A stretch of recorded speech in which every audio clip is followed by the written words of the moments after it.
नमस्कार मिष्टिस ब्लगे नतून एक भिडियोते तुम्हारे सबाइके स्वागत जानाच्छि। आशा करछि सबाई भालो आछो सुस्थ आछो। आमिও अनेक भालो आछि। এখন সকাল প্রায় 10টার মতো বাজে।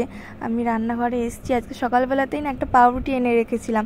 কিছুদিন ধরেই ফ্রিজে অনেকটা মাখন রয়েছে, তো ভাবলাম মাখনটা খেয়ে নিই, নাহলে ডেট ওভার হয়ে গেলে তো খাওয়া যাবে না। তো সকালবেলায় আমি দোকান থেকে আগে পাউরুটিটা নিয়ে এসেছিলাম, মানে দুটো পাউরুটি এনেছিলাম, ভাইয়ের জন্য আমার জন্য, যেহেতু বেলা করে গেলে আর পাওয়া যায় না। আর পাউরুটিটা আমি যেহেতু রেখে দিয়েছিলাম অনেকক্ষণ, দেখি পিঁপড়ে ভরে গেছে একদম, মানে অর্ধেক পাউরুটি মানে পিঁপড়েই খেয়ে নিয়েছে আমি খাওয়ার আগে। এত পিঁপড়ে, দেখতেই পাচ্ছ কত পিঁপড়ে, আমি তো ফার্স্টে হাতই দিতে পারছিলাম না। ভাই তো ভাইয়েরটা নিয়ে খেয়ে নিয়েছে, ওর মতো পাউরুটি গরম করে তার উপর দিয়ে বাটার লাগিয়ে খেয়ে নিয়েছে। এবার আমি খাবো, তা দেখি এত পিঁপড়ে হয়ে গেছে। আমি আগে খেয়াল করিনি, পাউরুটিটা এনে রেখে দিয়েছিলাম তো দেখিনি, ঘরের ভিতরে আমি কাজ করছিলাম, আর এখন খেতে এসে দেখি এত পিঁপড়ে। পাউরুটিটা এপিট ওপিট করে দুদিকে একটু ভালো করে সেঁকে নিলাম। সেঁকে নিলে পাউরুটিটা ভালোই লাগে খেতে, আর পিঁপড়ে যেগুলো ছিল সেগুলোও বেরিয়ে যাবে। এবার একটু বাটারটা আমি লাগিয়ে নেবো, দুটো পাউরুটিতে অল্প অল্প করে লাগিয়ে নেবো। আর দেখছি বাটারটা পুরো গলে গেছে, অনেকক্ষণ আগে ফ্রিজ থেকে বার করে এনে রেখেছি তো গরমে একদম গলে গেছে। বাটার লাগানো হয়ে গেছে। এবার আমি গেছি ঘরে হাত ধুয়ে চিনি আনতে। বাইরে এটো চিনি নেই একদমই, সেজন্য ঘরের থেকে নিরামিষ চিনির কোটোটা নিয়ে আসলাম। এনে এবার অল্প করে উপর দিয়ে ছড়িয়ে দিলাম, দিয়ে এবার পাউরুটিটা খাবো। আজকে সকালবেলার ভাত টাত কিছুই করবো না, ভাইয়ের মতো পাউরুটি খেয়ে নিয়েছে, আমি এবার আমার মতো করে খেয়ে নিচ্ছি। পাউরুটি খাওয়া হয়ে গেলে তারপরে আজকে রান্না করব।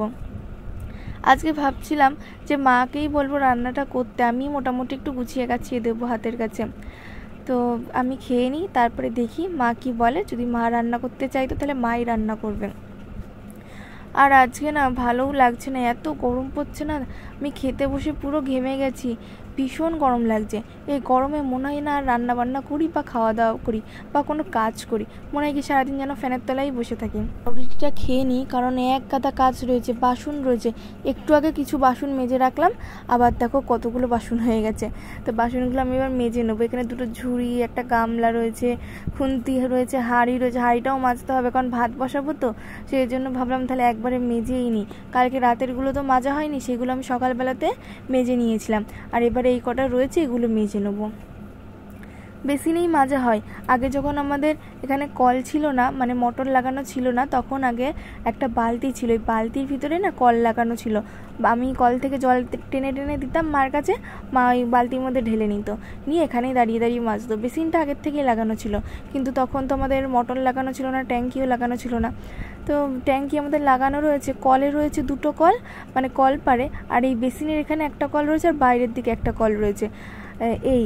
আর আমাদের যে কলপার সেখানে তো আমরা স্নান টান করি, সেই জন্য ওখানে একটা শাওয়ারও লাগানো আছে। এই বেসিনটা লাগানোই অনেক সুবিধা হয়েছে, আর তারপরে মোটর লাগানোই, নাহলে তো আগে জল টেনে টেনে আনতে হতো। আর তার আগে যখন আমাদের এখানে বেসিন ছিল না বা এই দাঁড়িয়ে রান্না করার জায়গা ছিল না, তখন হচ্ছে নিচেই মা বসে বসে রান্না করতো। আমার মায়ের কয়েক বছর আগে খুব শরীর খারাপ হয়েছিল, প্যারালাইসিস মতন হয়ে গেছিলো। তো তখন থেকেই ডাক্তার বলে দিয়েছিল যে বসে বসে কোনো কাজ করতে পারবে না, দাঁড়িয়ে দাঁড়িয়েই রান্নাবান্না করতে হবে। আর সেই সময় আমার মা দাঁড়িয়েই সমস্ত কাটাকুটি করতো, সব কিছু সবজি টবজি, তখন বসে মা কিচ্ছু করতো না। আর তখন সেই সময় আমাদের মোটরও লাগানো ছিল না, সেই জন্য আমি আর ভাই জলটা টেনে দিতাম মাকে, 2-3 বালতি করে জল টেনে দিতাম। তো ওতেই মায়ের মোটামুটি বাসন কোসন যেটুকু হতো মাজা হতো, তারপরে আবার টেনে দিতাম, এই করা হতো। তারপরে তো কিছুদিন আগে আমার বাবা মোটর লাগিয়ে দিয়েছে, তো তারপরে ট্যাঙ্কিও আমরা লাগিয়ে নিয়েছি, নাহলে খুব সমস্যা হতো মোটর লাগালে ট্যাঙ্কিটা না লাগালে, সেই জন্য ট্যাঙ্কিটাও আমরা লাগিয়ে নিয়েছিলাম একবারে। বাসন তো মাজা হয়ে গেছে, যেদিন আবার বেশি বাসন হয় সেদিন আবার বাইরে নিয়ে গিয়ে মাজি, আর যেদিন অল্প অল্প থাকে সেদিন এখানেই দাঁড়িয়ে অল্প অল্প করে মেজে নিই। আলু টালু কেটে নিলাম, আজকে মাছের ঝোল হবে তো। এই যে এই মাছগুলো কালকে রানাঘাট থেকে নিয়ে এসেছি, ঠাম্মা কিনে দিয়েছে। অনেক বড় বড় মাছ, কাতলা মাছ। এটা হচ্ছে না ক্যারেটের মাছ। আর এই মাছটা ধুতে ধুতে আমি ভাবছি মাছটা কি ভালো লাগবে খেতে, কারণ আমরা তো এখন ক্যারেটের মাছ সেইভাবে খুব একটা খাই না, আমরা খেলে একদম জ্যান্ত জ্যান্ত মাছগুলোই খাই। ঠাম্মা তো এক কোটো ভরে মাছ দিয়েছে, এই টিফিন কোটো ভরেই কালকে রেখে দিয়েছিলাম ফ্রিজে। মাছগুলো ওখান থেকে কাটিয়ে নিয়ে এসেছিলো বাজার থেকে, বাড়িতে এনে আর ধোয়া হয়নি, কারণ তাড়াহুড়ো করছিলাম তো ট্রেন ধরবো বলে, সেই জন্য এইভাবেই দিয়ে দিয়েছে। তা দেখি মাছের সাইজগুলোও কি বড় বড়, আমাদের তো এই মাছের একটা পিস আমরা আর কি দুবেলা করে খাই এরকম, মানে মাঝখান থেকে কেটে। তো দেখছি অনেক বড় বড় কাটবো না, আর 6 পিস মতো মাছ রান্না করব, কিন্তু মাছে এখনও দেখি বরফ ছাড়েনি, সেই জন্য আমি আবার জল দিয়ে দিলাম। জল দিয়ে আজকে সমস্ত মাছগুলো ধুয়ে রেখে দেবো। একবারে আজকের জন্য কিছু রান্না করব আর কালকের জন্য কিছু রান্না করা হবে, যে কদিন হবে পরপর 2-3 দিন হয়ে যাবে মাছ রান্না। চাল টাল ধুয়ে নিয়েছি, ভাতটাও বসিয়ে দিলাম। এখন ওই প্রায় 11টা 11:30 মতো বাজে। আজকে একটু বেলা করেই রান্না করছি, নাহলে গরম তো ভাত টাতগুলো না নষ্ট হয়ে যায়। ফ্রিজে রাখলে কিছু হয় না, কিন্তু বাইরে রাখলেই না নষ্ট হয়ে যায়। আলু টালুগুলো এবার ধুয়ে নেবো, আর মাছটা এখনও বরফ ছাড়াইনি, মাছটা বরফ ছাড়ালেই মাছটা এবার ধুয়ে নেবো। আর যে মাছগুলো রান্না করব না, মানে থাকবে, সেইগুলো আবার ফ্রিজে গিয়ে ধুয়ে আসবো। এই যা গরম, বাইরে রাখলে মাছটা নষ্ট হয়ে যাবে। কারণ কালকে এমনি আসার সময় বরফ টরফ কিচ্ছু ছিল না, ঠান্ডাও ছিল না মাছগুলো। আমি তো ট্রেনের মধ্যে আনছি, আর আমার শুধু চিন্তা হচ্ছে মাছগুলো না নষ্ট হয়ে যায়, একটুও ঠান্ডা নেই। এই যা গরম রোদ, তা বাড়িতে এনেই সঙ্গে সঙ্গে ফ্রিজের মধ্যে রেখে দিয়েছিলাম। আলু টালু ধোয়া হয়ে গেছে, আলুগুলো ভাজতে বসিয়ে দিই, তারপরে মাছগুলো বরফ ছাড়লে ধুয়ে নেবো। আজকে মোটামুটি 6 পিস মতো মাছ রান্না করব। দুপুরবেলাতে আমরা 4 জন 4 পিস মাছ খাবো, আর রাতের বেলাতে 2 পিস মাছ থাকবে, ওই 2 পিস আমরা ভাগ করে খাবো। তো এই মাছগুলো তো অনেক বড় বড়, তো আমাদের সেই জন্য হয়ে যাবে, কোনো সমস্যা হবে না। আর বাদ বাকি যা মাছ আছে ওগুলো এখন ফ্রিজে রেখে দেবো গিয়ে। কিছু মাছের পিসে দেখছি আঁশটাও ছাড়ানো নেই, সেই জন্য আবার একটু ছাড়িয়ে নিলাম হাত দিয়ে। ভালো করে ধুয়ে নিয়েছি, অনেকক্ষণ ধরে ভিজিয়ে রেখেছিলাম জলে, বরফ ছিল তো গায়ে। তারপর একটু লবণ আর হলুদ মাখিয়ে নিয়েছি, নিয়ে এবার আমি মাছগুলো ভেজে নেবো। আর ওদিকে আমার ভাতটাও না প্রায় হয়ে এসছে অনেকটাই। মাছগুলো ভাজতে বসিয়ে দিয়ে দেখি ভাতটা ফ্যানটা ঝরিয়ে নেবো। দেখেছো কি বড় বড় মাছের পিস না আজকে। আর তো কালকে বাড়ির থেকে শাক পাঠিয়েছিল, সেই শাকগুলোও আজকে রান্না করতে হবে। মা তো কালকে রাতের বেলাতেই বসে দেখি শাকগুলো বেছে রেখে দিয়েছে। আমি তো আবার শাক টাকগুলো আবার ঠিক করে বাছতে পারি না, সেই জন্য মা বেছে রেখে দিয়েছে। মাছগুলো আমার মোটামুটি ভাজা হয়ে গেছে, একটু ভালো করে কড়া কড়া করে ভেজেছি মাছগুলো, নাহলে ভালো লাগবে না।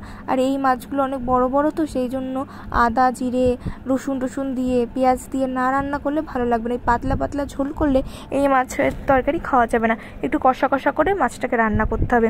সেই জন্য মাকে বললাম যে তুমিই তাহলে আজকে রান্নাটা করো, আমি আলু মাছটা সমস্ত কিছু ভেজে রাখছি। এইদিকে মা দেখি রান্নাও বসিয়ে দিয়েছে, ঝোলটা তো প্রায় হতেই গেল মাছের ঝোল।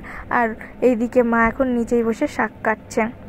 আমি তো শাকটা ধুয়ে রেখেছিলাম জল দিয়ে, তো মা এখন শাকটা কেটে নিচ্ছে, নিয়ে শাকটা ভাজবে আর মাছের ঝোল।